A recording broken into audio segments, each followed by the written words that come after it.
All right, let's keep the conversation going on Time Mastery 101. How to create more time. As I mentioned a moment ago, you cannot create more time. You can create margin, but I put in quotes for a reason because, of course, we cannot actually generate more time. But you can do several things to give you time back. Okay? So, number one, digitize what you can.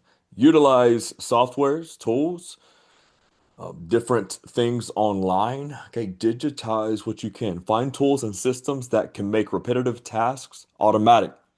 Technology is one of the greatest time multipliers available.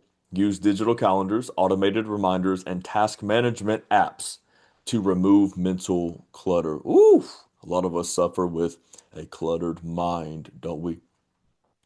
When routine tasks happen on their own, you free up energy for more meaningful work. Digitize what you can. There are several project management softwares.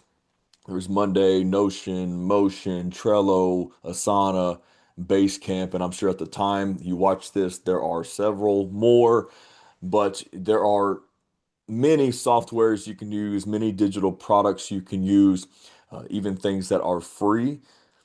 Most of those, if not all, have a free version. Utilize shared calendars. Okay, I have a few different calendars on my phone. We have a family one that's shared. Of course, I have a work one for a church I pastor at, and it's shared with, some staff members, my admin, and some other team members. And then I have my business calendar, then my personal. I mean, there are several calendars that I use, and it's shared with the right people. So, and it's a free product. It's just Apple Calendar. You can set up reminders.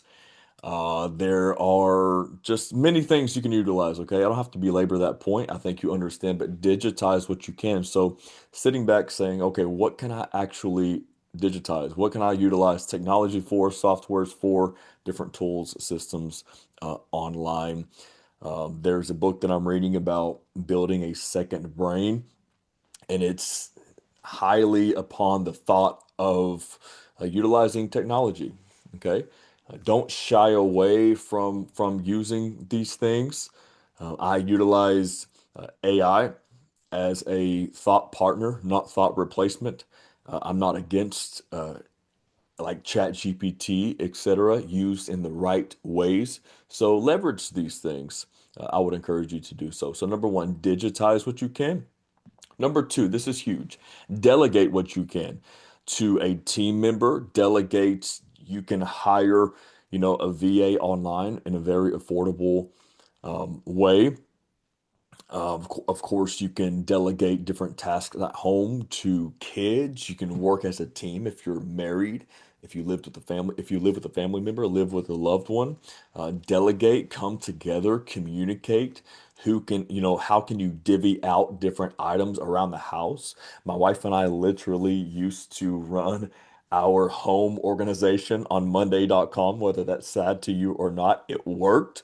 Okay, so delegate what you can. We can have a whole masterclass on the art of delegation. And let me just say, this is challenging for me. This is one of my favorite things to do, but the most challenging thing for me as well, because oftentimes we can just do it and get it done. But here's the thing, if someone can do it like it's half as good as you, go ahead and delegate that thing, pass that thing off. Now, there's a right time and there's a right person to do so with. But man, past that thing, it's not just about getting things off of your plate, although that's a benefit of it. Sometimes it's about empowering others to go and do so, to go and learn. Leadership's not about doing everything, it's about ensuring everything gets done. Again, no matter what context you're leading in, you can delegate. Delegation is not a sign of weakness, but a sign of wisdom. Ooh, that's a bar. It is wise to delegate. Okay? And here's the truth. There are many people around us who love to do what we hate to do, or love to do what we don't really have time for.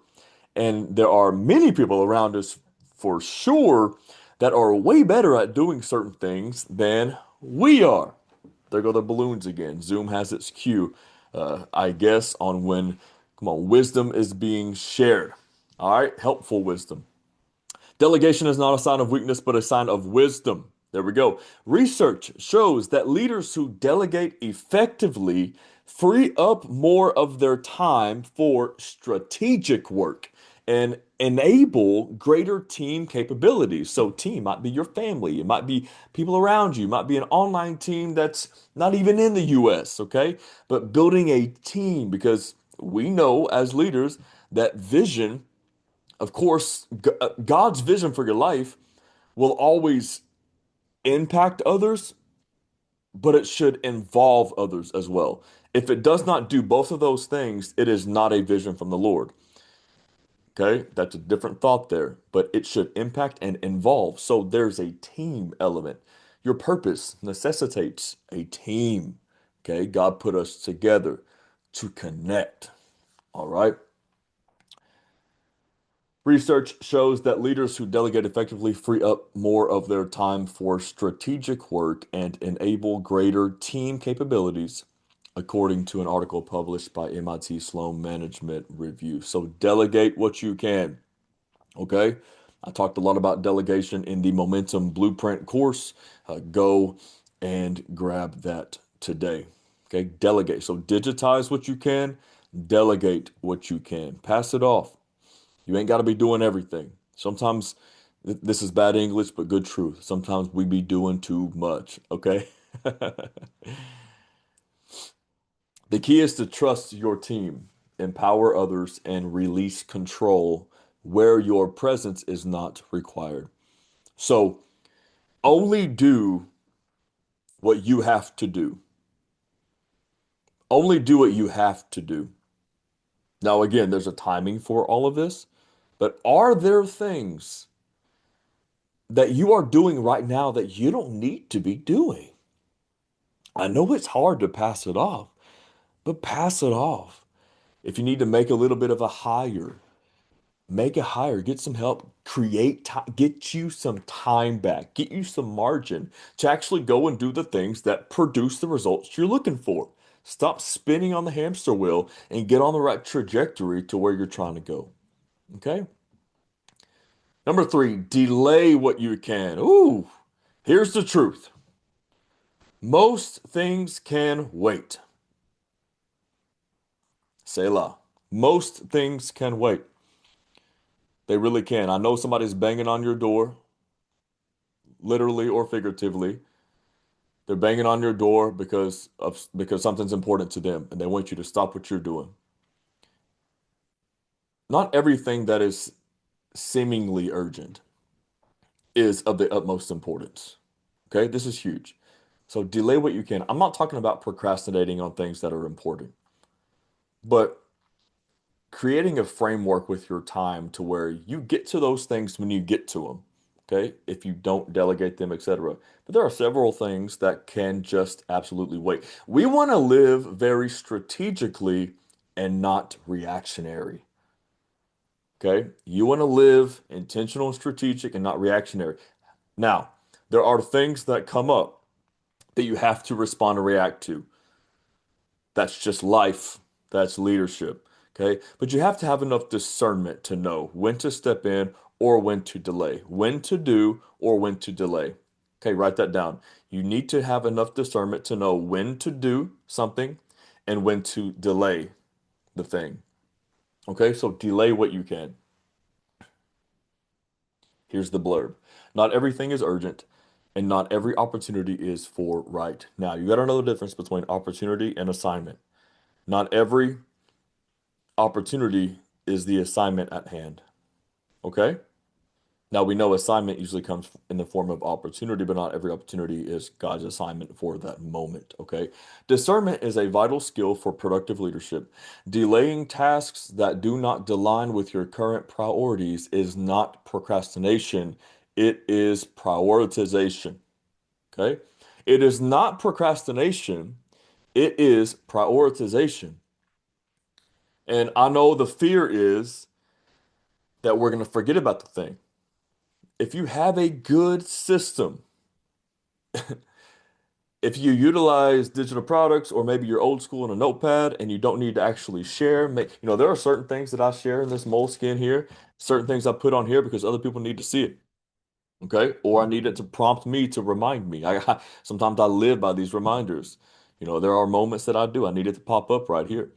But yeah, it's not procrastination, it's prioritization. Okay. So you got to know the difference. You got to have enough discernment to know, is this priority? Or can this be delayed for just a moment? Okay. When you learn to wait on what matters less, you make space for what matters most. Okay. You have to know what you have said yes to in order to assign the appropriate no's. No's. We live oftentimes as people in this state of no management, don't we? You're trying to always discern no here, no here. Oh, do I say no or yes to this? Do I say no or yes to this? If you know ultimately what you said yes to, the vision from the Lord for your life, the assignment of God, your destiny, your purpose for the season, for the moment, it's easier to say no when you've already said yes to something. Okay. So you make space for what matters most. All right. Number four, do what you can with the time that you have. Do what you can with the time that you have. Excellence begins with focus. We're going to be talking about focus a lot more here in a little while. Excellence begins with focus. You cannot do everything, but you can do one thing well. Now, I'm not here to debate whether or not we have the ability to multitask. I think we need to, maybe define what multitasking is, some of its semantics, etc. However, for sure, you can do one thing well if you know how to focus. Some of you are familiar with the concept of the flow state, okay? We're supposed to be focused beings on the task at hand. Okay, one thing. Choose the most important task in front of you and give it your full attention. I think we produce sometimes at like 20% of what we could produce. We cut the head off of creativity and innovation, and even we hush divine strategy sometimes because we're simply not focused individuals. We're so distracted. We're wide and shallow, and we're not deep. Okay, so we we got to do what we can with the time that we have, and that takes focus to really do it, to be diligent and excellent with it. Okay, progress is not made through perfection, but through consistent, focused attention. So, again, to recap, one, digitize what you can. This is how you can create more time. Two, delegate what you can. Three, delay what you can, and then do what you can with the time that you have. So you got to put yourself through a little bit of a workshop. The power is in the execution, asking yourself these questions, follow up questions with all of these things. What can I digitize? What can I delegate? What can I delay? And then what can I actually do with the time that I have and be realistic, okay? And number five, discipline your schedule. Here we go. Discipline your schedule. Design your days with intentional, say it with me, intentional rhythm. Rhythm sounds nice. It feels good. It moves well. It sounds good. Okay? Intentional rhythm. Protect the time that matters most and establish healthy boundaries around it. Discipline is a bridge between intention and impact. A disciplined schedule leads to a peaceful mind. Amen. As you build structure around your calling, you will find that clarity creates capacity. Discipline your schedule, stick with it. When you take charge of your schedule, you begin to live by design rather than by default. Here's a quote by Lee Cockrell. He wrote Time Management Magic and some other great resources. And I quote, someday, ASAP, and when I get home is not a system. Okay. Procrastination will not help you when it comes to things that we ought to be doing. Someday ASAP, and when I get home is not a system. It's not an actual system. It's not a helpful one. It's a broken one. Okay, gone are the days that we live by broken systems. Time is the virtue and currency. Time is the virtue and currency. Think about time like a currency. That'll change your whole perspective, okay, about time. We got to know how to budget it, how to invest it, how to spend it. Budget, invest, spend, etc. Think about your time as a currency, and it's a virtue, it's a power. It's a virtue and currency that puts us all on common ground. Every person right now watching this, every person, no matter their background, calling, or capacity, receives the same amount, the same daily deposit of 1,440 minutes. We cannot earn more of it. We cannot save it for later. We cannot recover what we have wasted. Okay. Now again, I made the true statement earlier that he can restore those days. Okay. But we can't go and be intentionally wasteful and then say, God, will you bless what I broke? Okay. We've missed the revelation.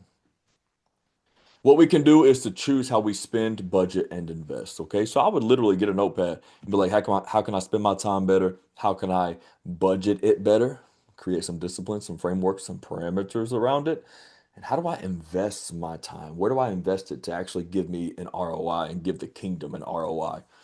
Okay, a return on investment, a return on my investment of time. Okay. Time is not only our most limited resource, it is also our most valuable asset. Amen. When you get on your deathbed one day, I'm not trying to be morbid, when you get to the closing chapters of your life, I'll say it that way, you're likely not going to want more money. You're not going to want more things. You're not going to want more success. What you are ultimately going to want, very likely so, is more time. More time. So let's continue to journey through this mini course together.